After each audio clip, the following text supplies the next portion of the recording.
Hello everyone and welcome back. And today I'm going to show you how to cancel Super Duolingo on your phone. So let's get right to it.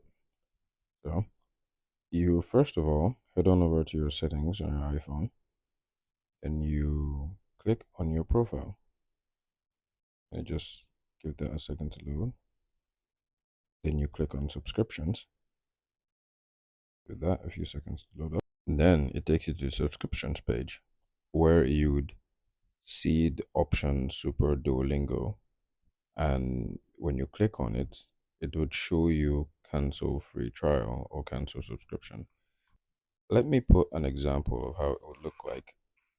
Although this person doesn't have Super Duolingo, but this should be the option. So, so here it is. This person is using Snapchat Premium. So, as you can see down below, it says cancel free trial. So you just click on it and your trial is cancelled. That's how you cancel your Super Duolingo. So, hope you guys enjoyed the video. Please leave a like and subscribe, and I will see you some other time.